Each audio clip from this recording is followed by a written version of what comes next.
Okay, so now that you understand visually how these things work and also why we do it, now we're going to do some practice problems together.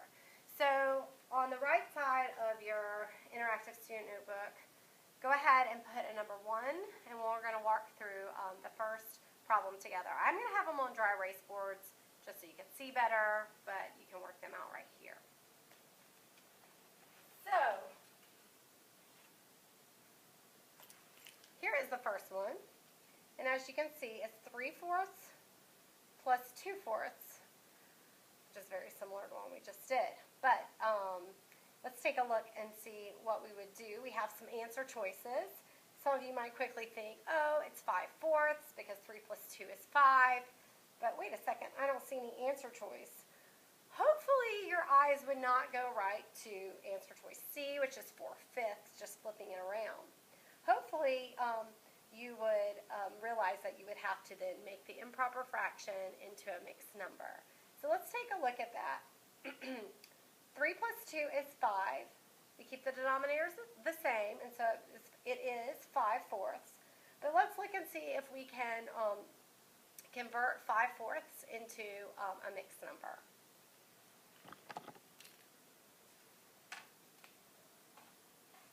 So on your paper, I should have said this before, but on your paper, go ahead and write down 3/4 plus 2/4, and then you can put your answer as 5/4, and then we'll do the conversion together.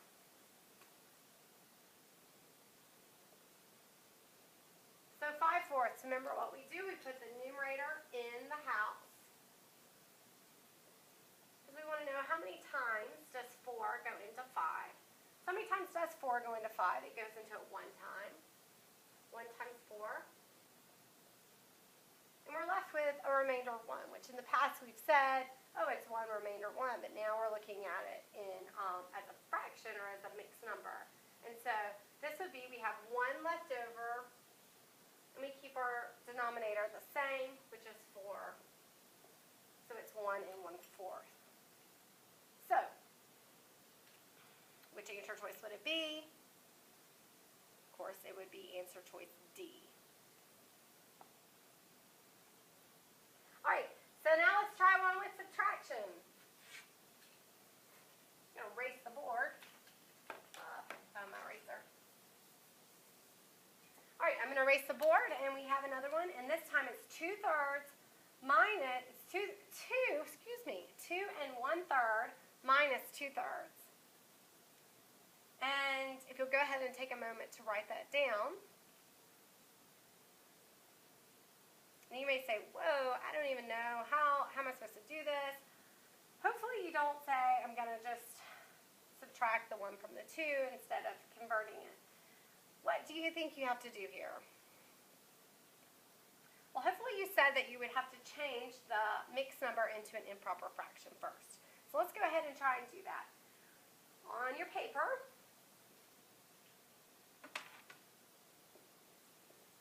you're writing 2 1/3. How can we convert that into an improper fraction? Well, 3 times 2 is 6, plus 1 more is 7. So this becomes 7/3. Okay. Now, it becomes a much simpler problem. 7/3 minus 2/3 is equal to, of course, 5/3. The problem is that, as you can see, none of the answer choices say 5/3. So again, hopefully your eyes don't go to flipping it around. It's very different. We have more than a whole here. We know when the numerator is larger than the denominator, we have more than a whole. So what are we going to have to do? We're going to have to change this improper fraction into a mixed number. How do we do that? Numerator goes in the house. How many times does 3 go into 5? 1 time. And what's left over is 2. And so it becomes 1 2/3, which, there it is, answer choice A.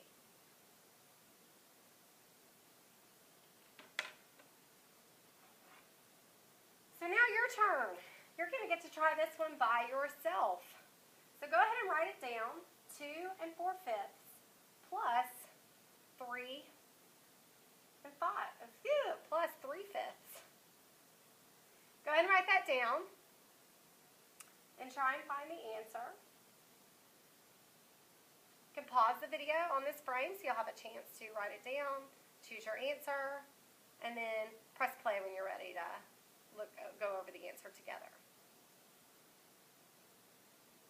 Okay, so hopefully you had a chance to find your answer and circle it. And so now let's go through this together. First thing you have to do is you have to convert this 2 4/5 into an improper fraction.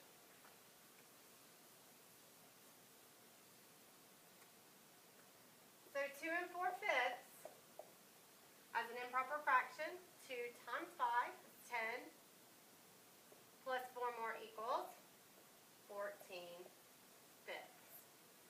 Okay, 14 plus 3/5,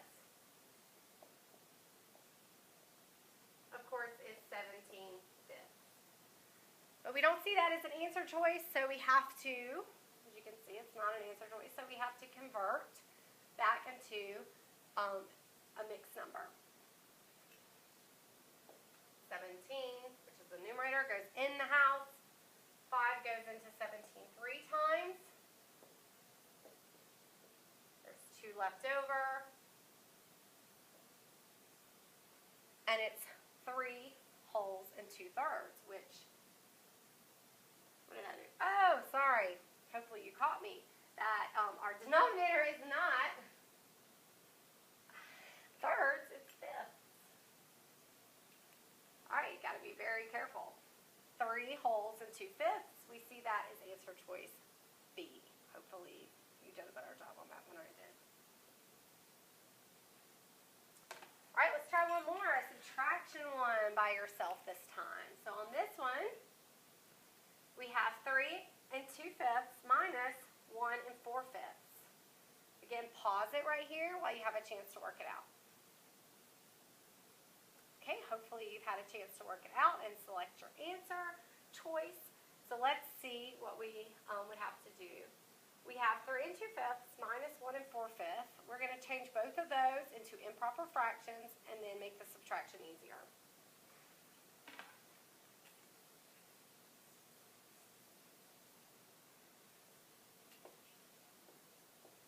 So 3 2/5 becomes 5 times 3 is 15, plus 2 more becomes 17/5. I think that looks familiar. And then 1 4/5, 5 times 1 is 5, plus 4 more is 9, becomes 9/5, and 17 minus 9, 17 minus 9 equals 8. So 8/5 is our answer. But as you can see, there's no answer choice that says 8/5. So what we're going to have to do is now convert it back into a mixed number. 8, which is the numerator, goes in the house. 5 goes in 8 one time, with 3 left over, and I'm going to do better this time. My denominator stays the same, which is fifths. So it's 1 3/5. And as you can see, there it is, answer choice C.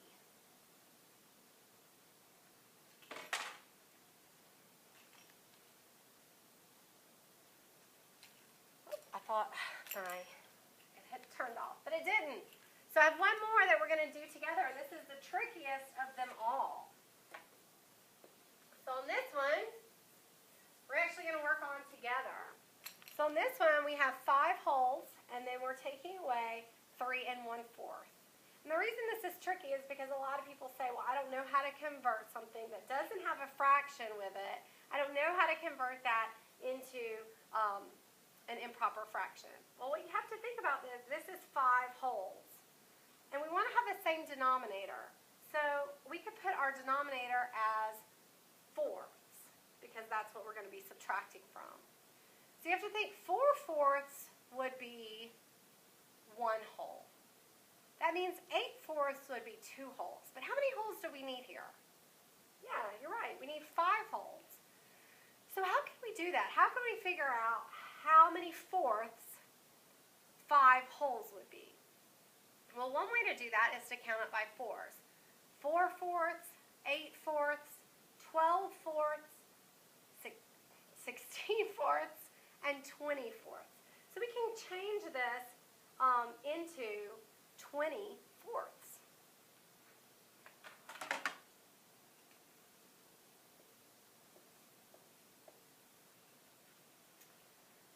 So before you write 20/4, hopefully you write this problem down, which is 5 minus 3 1/4.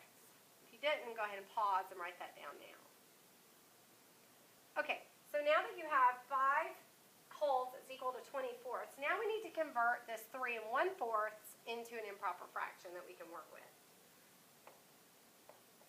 So 3 1/4 is 4 times 3, it's 12, plus 1 more is 13.